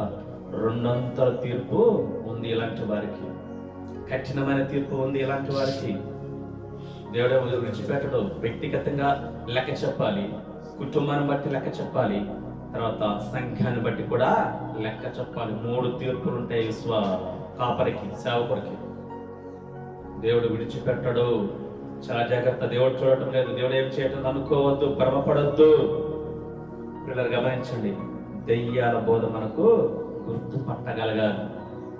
పుట్టిన చోటే, అంటే ఏ సంఘంలో రక్షించబడ్డావో ఆ సంఘంలో ఉండగలిగితే సత్యవాక్యము సరిగా గ్రహించగలగాలి. సత్యవాక్యం మనం గ్రహించగలగాలి. సత్యవాక్యం ఎక్కడ దొరుకుతుంది అక్కడ వెళ్ళడం తప్పులేదు, బలపట్టడం తప్పులేదు. పిల్లలు గమనించండి, ఈ దైవం ఏం చేస్తుందంట? రక్షణ వార్తను ప్రకటిస్తుంది. వాస్తవమే, దేవుని ప్రకటించే సువార్త కూడా వాస్తవమే. సర్వోన్నత దేవుని దాసులు వారు ఏం చేస్తున్నారు? దేవుని రక్షణ సువార్తను ప్రకటిస్తూ ఉన్నారు. రక్షణ మార్గాన్ని తెలియపరుస్తున్నారు. రక్షణ మార్గం ఏమిటి అంటే 10:43 అపొస్తలుల కార్యం 10:43 ప్రభువైన యేసునందు ఇదియుగాక దేవుడు సజీవులకు మృతులకు న్యాయాధిపతి. ఆయన యందు విశ్వాసం ఉంచి వాడేవాడు ఆయన నామము మూలముగా పాపక్షమాపణ పొందునని ప్రవక్తలందరూ ఆయనను గురించి సాక్ష్యం ఇచ్చుచున్నారని. ఆయన యందు విశ్వాసం ఉంచి వాడేవాడు వాడు ఆయన నామం మూలంగా పాప క్షమాపణ పొందడు.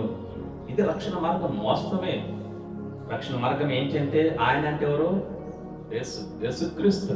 ఎవరైతే యేసుక్రీస్తును సొంత రక్షకుడిగా అంగీకరించి ఆయన యందు విశ్వాసం ఉంచుతారో వారు ఏం చేయబడతారంట?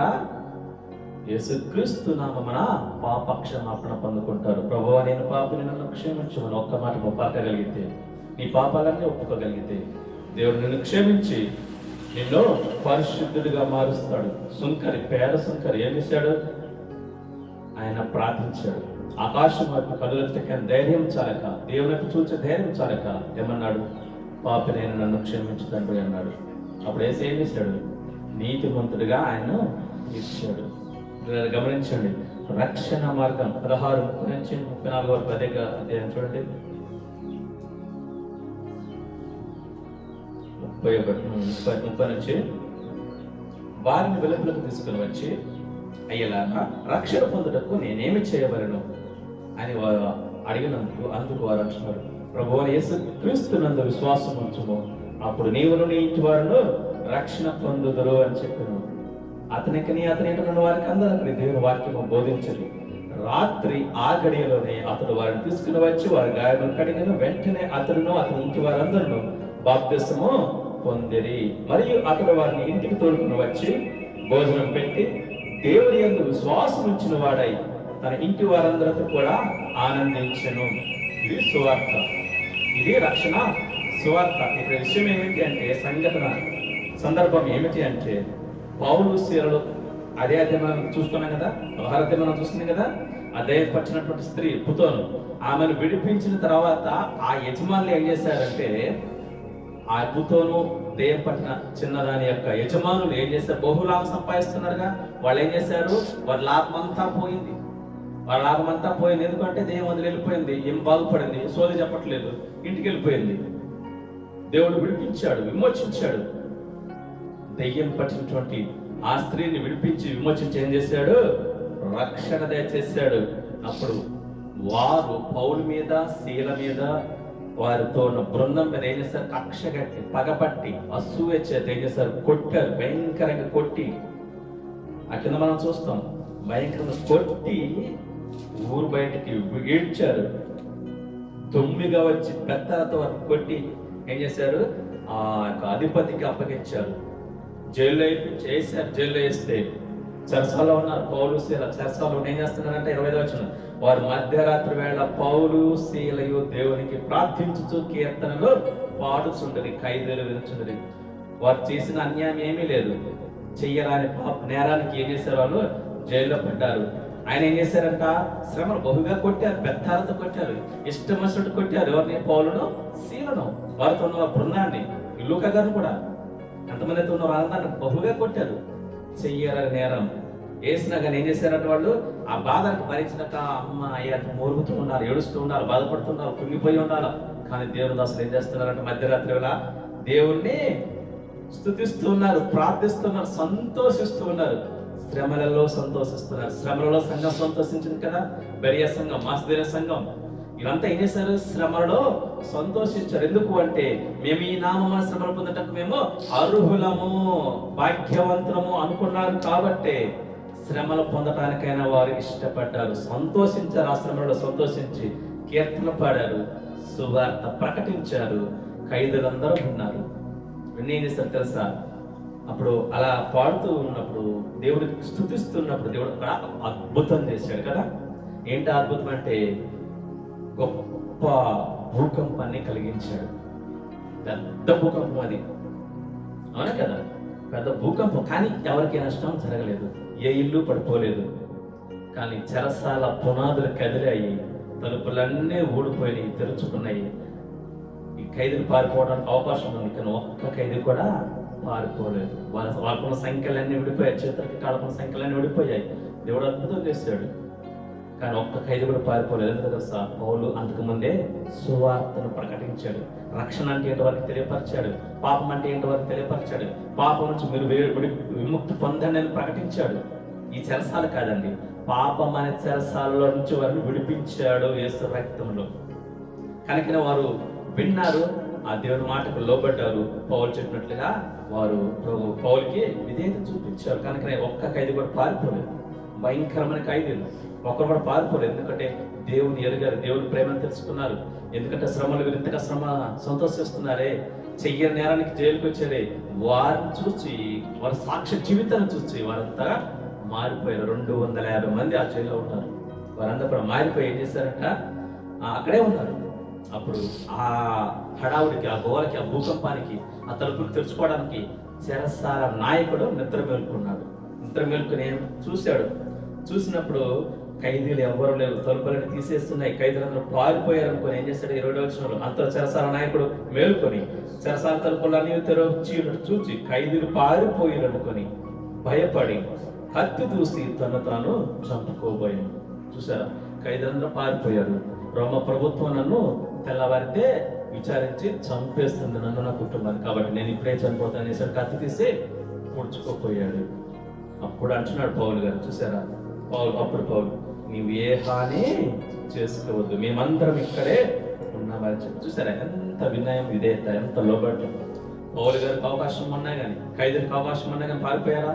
లేదు. దేవునికి లోబడ్డారు కాబట్టి, దేవుని ప్రేమను చూచారు కాబట్టి, పాపం నుంచి విడిపించబడ్డారు కాబట్టి, రక్షణ అంటే ఏంటో వారు తెలుసుకున్నారు కాబట్టి, రక్షణ అనుభవాన్ని వారు పొందుకున్నారు కాబట్టి అక్కడే ఉన్నారు. ఎందుకంటే వారి వలన ఆ చెరసాల నాయకుడి కుటుంబం నాశనం అవ్వకూడదు అని చెప్పేసి అక్కడే ఉండిపోయారు. వాళ్ళు వెళ్ళిపోతే ఆ రాజు ఏం చేస్తాడు? చెరసాల నాయకుడి కుటుంబాన్ని చంపేస్తాడు. అది రూలు ఆ రోజుల్లో. కానీ వారు పారిపోలేదు.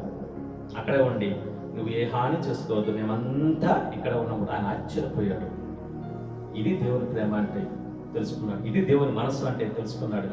అయ్యా, మీరు ఇంత అవకాశంలో పారిపోలేదని అడిగితే అప్పుడు అన్నారు, మేము మా యేసయ్యని తెలుసుకున్నాం, మా యేసయ్యని మా సొంత రక్షకుడికి అంగీకరించాం, మేము ఏ తప్పు చేయము, అవకాశం ఉంది కదా అని చెప్పేసి మేము ఏ తప్పు చేయం, పారిపోము. అవకాశం ఉన్నప్పుడు మేము పారిపోము. ఈ రోజులో అవకాశం దొరకలే కానీ ఎంతటి భయంకరమైన పని చేయడానికి వెనకాడరు జనాలు. అలా ఉంది లోకం, సమాజం. అలా మనం ఉండకూడదు. అలా ఉండకపోవడానికి వలన ఏం చేసేటప్పుడు ఆ యొక్క సరసర నాయకుడు అంటున్నాడు, అయ్యలారా, రక్షణ పొందడానికి నేనేం చేయాలి? చూసారా? మనసు మారిపోయింది. వారి యొక్క ప్రవర్తన బట్టి, వారి సాక్ష్య జీవితాన్ని బట్టి ఆ యొక్క జైలు అధికారి కూడా మారిపోయాడు. అయ్యా, నేను కూడా రక్షణ పొందుకోవాలి. అతనికి స్వార్థను ప్రకటించారు, అతని కుటుంబానికి స్వార్థను ప్రకటించారు. ప్రకటించి ప్రభువైన యేసునందు విశ్వాసం ఉంచు, చాలు, నువ్వు, నీ కుటుంబం రక్షించబడుతుంది. ఈనాడు ఎవరైనా రక్షణ లేకుండా ఉన్నారా? ప్రియ స్నేహితుడి, మధ్యాహ్న సమయంలో జ్ఞాపకం చేసుకో. ఆ చెరసాల నాయకుడు, ఆ చెరసాల ఖైదీలు ఏ రీతిగా యేసుక్రీస్తు నుండి విశ్వాసం ఉంచి, దేవా, నేను పాపిని, నన్ను క్షమించమని అడిగారు.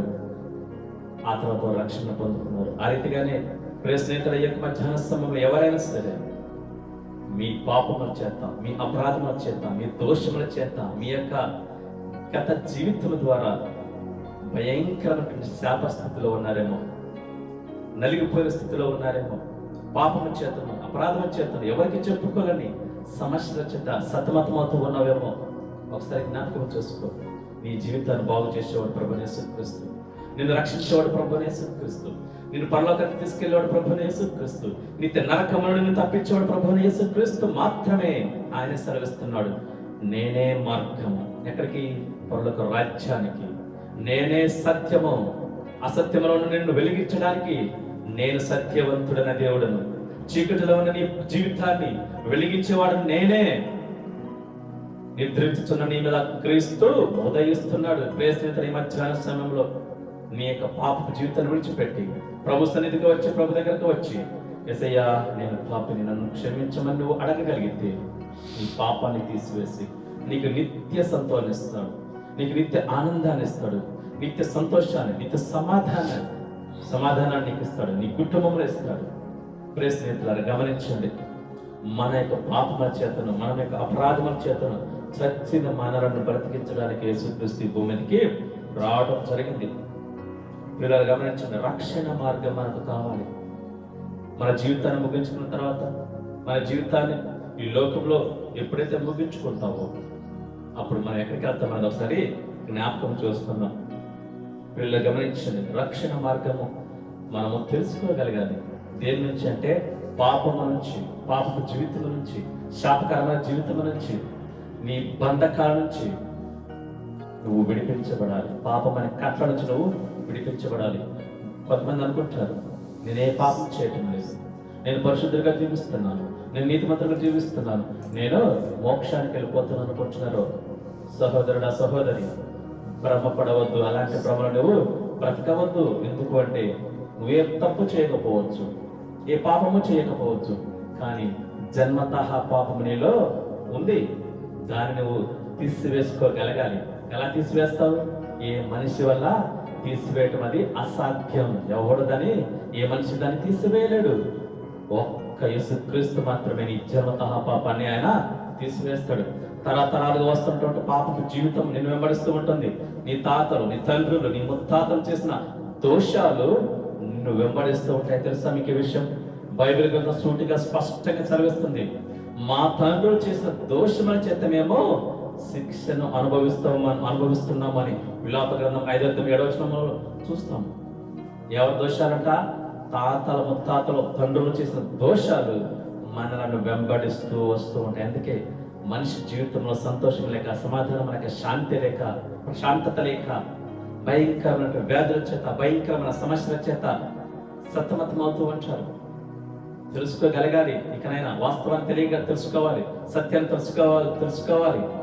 దాని నుంచి రక్షణ పొందాలంటే, దాని నుంచి నువ్వు విమోచన పొందాలంటే, విడిపించబడాలి అంటే ప్రభువు అని యేసుక్రీస్తు మాత్రం నీకు దిక్కు. నేను అలాగే తెలుసుకున్నాను, నేను అలాగే రక్షించబడ్డాను. నా యేసుక్రీస్తుని తెలుసుకున్నాను, ఆయన సొంత రక్షకుడిగా అంగీకరించి ఈనాడు ఆయనను ప్రకటిస్తున్నాను. ఈ సమాజంలో కొందరినైనా ఆయన సన్నిధికి నడిపించాలని, కొందరికైనా ఈ సత్యాన్ని తెలియపరచాలని. ప్రియ స్నేహితులారా, గమనించండి, మనం ఏ స్థితిలో ఉన్నామనేది మనం జ్ఞాపకం చేసుకుందాం. రక్షించబడిన స్థితిలో ఉన్నామా? ఇంకా పాపమైన స్థితిలోనే ఉన్నామా? ఒకవేళ నువ్వు ఇంకా పాపంలోనే ఉన్నట్లయితే, పాప జీవితంలో ఉన్నట్లయితే, నువ్వు నమ్మిందే నిజమని నువ్వు వెళ్తున్నావేమో చాలా జాగ్రత్త. తన ఎదుట ఒకని ఎదుట సరైనది కనబడగల మార్గము కాదు, కానీ తదుపరి మరణానికి తీసుకెళ్తుంది. అలాంటి స్థితిలో ఉండద్దు. నువ్వు నమ్మిందే సరైనటువంటిది అనుకోవద్దు, నువ్వు వెళ్తున్న మార్గమే సరైనది నువ్వు అనుకోవద్దు. దేవుని వాక్యం సెలవిస్తుంది, పురాతన మార్గములను నుంచి చూడుడి, మీకు మేలు కలిగించే మార్గం ఏదని తెలుసుకొని అందులో నడుచుకోండి. నువ్వు నమ్మేంది సత్యమని అనుకోవద్దు. సత్యం అంటే ఏంటో సత్యాన్వేషణ చెయ్యాలి. నువ్వు చేస్తే సత్యం నీకు బోధపడుతుంది. యేసుక్రీస్తు అన్నాడు యోహాను సువార్త 14:6, నేనే సత్యము, నేనే మార్గము, నేనే జీవము. ఆయన మాత్రమే సత్యము, సత్యవంతుడైన దేవుడు. ఆయన మాత్రమే జీవాన్ని ఇచ్చేవాడు, ఆయన మాత్రమే పరలోక రాజ్యానికి తీసుకెళ్లేవాడు, ఆయన మాత్రమే స్వర్గానికి తీసుకెళ్లేవాడు. అర్థమయ్యే భాషలో పిల్లలు గమనించండి, యేసుక్రీస్తు రక్తము ప్రతి మనిషిని పవిత్రంగా చేస్తుంది. కాబట్టి గమనించండి, రక్షణ మార్గము మనం తెలుసుకోవాలి. ఆ తర్వాత పౌలు ఆమె నుంచి ఆ దెయ్యం పట్టిన స్త్రీని ఏం చేశాడు? విడిపించాడు, ఆజ్ఞాపించాడు. యేసుక్రీస్తు నామమున ఆజ్ఞాపించాడు. ఆ రీతిగా నువ్వు శక్తిని పొందుకోగలగాలి, ఆ రీతిగా మనం శక్తిని పొందుకోవాలి. మనం ఆజ్ఞాపించిన అపవాదిని లోపడుతుంది. తెలుసా మీకు ఆ విషయం? ప్రార్థన పరులుగా ఉంటే, దేవునితో సహవాసం చేసేవారుగా ఉంటే, మనము కూడా ఆజ్ఞాపిస్తే అపవిత్రాత్మలో దెయ్యాలు వదిలిపోతాయి. యేసునామమున ఉన్నట్లేదు, వదిలిపోతాయి యేసుక్రీస్తు నామములో. ప్రియులారా, గమనించండి, ఎవరైనా సరే ప్రభుత్వ సహవాసం చేసేవారు, ప్రభు శక్తిని పొందుకున్నవారు, పరిశుద్ధాత్మ శక్తిని పొందుకున్నవారు అపవాదికి ఎదిరిస్తే, అపవాదిని ఆజ్ఞాపిస్తే ఏం చేయబడుతున్నది? పారిపోతుంది. చివరిగా ఉపాసన చూసుకున్నాం. పత్రిక 4:7. గమనించండి, దేవుని వాక్యం సూటిగా మనకు సెలవిస్తుంది, తెలియపరుస్తుంది. పత్రిక 4వ అధ్యాయము 6వ 7వ వచనం. కాబట్టి దేవునికి లోబడి ఉండుడి, అపవాదిని ఎదురించుడి, అప్పుడు వాడు మీ యొద్ద నుండి పారిపోను. దేవుని శక్తితో పరిశుద్ధాత్మ శక్తితో, ప్రార్థన శక్తితో నువ్వు అపవాదిని ఎదిరిస్తే, అపవాదిని ఆజ్ఞాపిస్తే ఏం చేస్తాడు? అపవాది పారిపోతాడు. ఇంకో విషయం తెలుసా? ప్రార్థించేవారంటే అపవాదికి భయం. శత్రు బలమంతటి మీద దేవుడు మనకి ఏం చేశాడు? అధికారం ఇచ్చాడు. భయపడాల్సిన అవసరమే లేదు.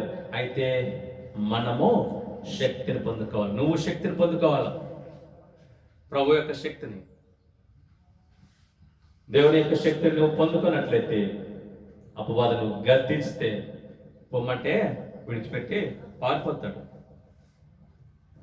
కాబట్టి పిల్లలు గమనించండి, ఈ మధ్యాహ్న సమయంలో ఆ అపవాది చేత, ఆ దయ్యం చేత పీడించబడుతుంటా ఆ యొక్క స్త్రీని దేవుడు ఏం చేశాడు? పౌలు గారి ద్వారా విడిపించాడు, రక్షణ దయచేశాడు, నిత్య రక్షణ కూడా అనుగ్రహించాడు. లోకస్వార్త 13వ అధ్యాయంలో చూస్తాం. అక్కడ 18 సంవత్సరాల నుంచి బలహీనపరచు దెయ్యము పట్టిన ఒక స్త్రీ, పేద, చాలా పెద్ద ఆవిడ, నడుము వంగిపోయి బాధపడుతూ ఉంది. లోకస్వార్త 13వ అధ్యాయం 10వ వచనం నుంచి మనం చూస్తాం. అంటే 18 సంవత్సరాల నుంచి అపవాది చేత దెయ్యము పట్టబడినది. ఎలాంటి దెయ్యమంట? బలహీనపరచు దెయ్యము అని. ఎలా ఉంటుంది? ఎప్పుడు చూసినా నడుము వంగిపోయే ఉంటుంది, నడుము వంపే దెయ్యం. అలా అయితే ఉన్నప్పుడు యేసయ్య ఏం చేశాడు? ఆమెను చూచి అనేక సంవత్సరం నుంచి ఆ స్థితిలో ఆమె ఉన్నదని గ్రహించాడు. ఎవరు చెప్పలే, యేసయ్యకు. చూశాడు, తెలుసుకున్నాడు. ఏం చేస్తాడు? వెళ్ళి, అమ్మ నువ్వు స్వస్థత పొందాలనుకుంటున్నావు అంటే, అవునయ్యా నేను స్వస్థత పడాలనుకుంటున్నాను, కానీ నాకు ఎవరు సహాయం చేసేవారు లేదు, మనుషులు ఎవరు సహాయం చేయలేరు. కానీ యేసయ్య ఏం చేశాడు? ఆ అపవాదిని గర్తించి ఆమెకు సంపూర్ణ స్వస్థత ఇచ్చాడు. ఆమె లేచి నిలబడగలిగింది చక్కగా, హ్యాపీగా. ఆ రోజు నుంచి విడిపించబడినదై అబ్రహాము కుమార్తెలుగా పిలువబడింది. అంటే ఏంటి? సంఘములు చేర్చబడింది, దేవుని బిడ్డగా చేర్చబడింది. పిల్లలు గమనించండి, ఈ దినాల్లో బలహీనపరచే అనేక దెయ్యాలు ఉన్నాయండి. ఒక్కొక్క దెయ్యం ఒక్కొక్క తాగుడైన దెయ్యం, సినిమా చూసే దెయ్యం, సీరియల్ చూసే దెయ్యం, వ్యభిచారం చేసే దెయ్యాలు, అబద్ధాలు ఆడే దెయ్యాలు, మోసం చేసే దెయ్యాలు కదా, కుళ్ళు కుతంత్రాలు అసూయలు కలిగిన దెయ్యాలు. ఇవన్నీ మనిషిలో ఉన్నాయంటే అర్థం ఏంటి? ఆ దెయ్యాలన్నీ మనిషిలో ఉన్నట్లే లెక్క. కాబట్టి అవి మనలో ఉండటానికి వీల్లేదు. నేను మొదటనే చెప్పాను, మనం ఎవరికైతే అవకాశం ఇస్తామో వారే మన హృదయంలో ఉంటారు. మనకు దేవుడు స్వేచ్ఛనిచ్చాడు. మనకి ఇష్టం లేకుండా ఏది కూడా మనలోకి రాలేదు. అది దెయ్యమైనా, దేవుని దూత అయినా, దేవుడైనా సరే, నీ ఇష్టం లేకుండా దేవుడు నీ జీవితంలోకి రాడు. నువ్వు ఇష్టపడి పిలిస్తే దేవుడు నీ హృదయంలోకి వస్తాడు. అందుకే ప్రకటన గ్రంథం 3వ వచనంలో, నేను తలుపు వద్ద నిలుచుండి తట్టుచున్నాను, ఎవరైతే నా స్వరం విని తలుపు తీస్తారో నేను వస్తాను అంటున్నాడు. మనం అవకాశం ఇస్తాం, కానీ ఎవరికి అవకాశం ఇస్తాం? దెయ్యానికి అవకాశం ఇస్తున్నావా? దేవునికి అవకాశం ఇస్తున్నాం. మనం జ్ఞాపకం చేసుకున్నాం. పిల్లలుగానే ఇచ్చండి. ఈ మధ్యాహ్న సమయంలో ఎంతవరకు రక్షణ మార్గం గురించి మనం నేర్చుకున్నాము. బలహీనపరచు ఆ దెయ్యాల గురించి మనం నేర్చుకున్నాం. ఏం నేర్చుకున్నాం? ఎలా జయించాలనే విషయాన్ని, ప్రార్థన శక్తితో మనం జయించగలగాలి. ఆ యొక్క అపవాది మనం జయించాలంటే, ఆకాశ సైన్యం అంటుంటే ఆ యొక్క అపవాది సైన్యాన్ని మనం జయించాలంటే నిరంతరము ప్రార్థన పరులుగా ఉండాలి. ప్రార్థనా స్థలానికి మనం వెళ్ళాలి, దేవుడి సన్నిధానికి మనం వెళ్ళాలి, దేవుడితో సహవాసం చేయాలి. దేవుడిని కలిగి మనం జీవించినట్లయితే ఈ లోకంలో అద్భుతమైన జయ జీవితం దేవుడు మనకు అనుగ్రహిస్తాడు. ఆ రీతిగా దేవుడు మనకు అందరికీ జయ జీవితం ఇచ్చి నడిపించును గాక. ఆమేన్. ప్రార్థన చేసుకుందాం. మోకరించండి, తళ్ళు మూసుకొని కాదు. ఈ యొక్క మధ్యాహ్న సమయంలో ఇంతవరకు దేవుడు తన యొక్క దాసుల ద్వారా తన స్వరాన్ని మనకు వినిపించాడు. ప్రార్థన చేసుకుందాం.